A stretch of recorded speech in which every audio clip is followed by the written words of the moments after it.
வேலும் மயிலும் முருகப்பெருமானுடைய வழிபாட்டில் சிறப்பிக்கப்படுவது எதனால் தெரியுமா?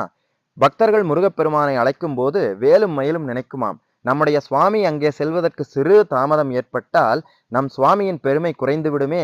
அதனால் அந்த பக்தருடைய வேண்டுதல் நம் சுவாமியின் திருச்செவிகளில் விழுவதற்கு முன்பாக நாம் அங்கே சென்று அவருடைய குறைகளை தீர்த்து வைப்போம் என்று இருவரும் போட்டி போட்டுக்கொண்டு செல்வார்களாம்.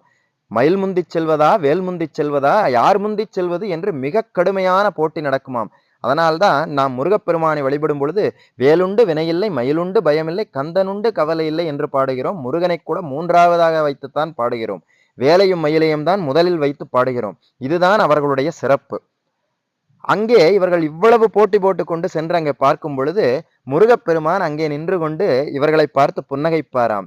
ஏன் தெரியுமா? எப்படி தெரியுமா? முருகப்பெருமான் தானே பக்தர்கள் அழைக்காமலேயே அவனை நினைத்தவுடன் மனோவேகத்தில் முன்னால் வந்து நிற்கக்கூடிய தெய்வம்.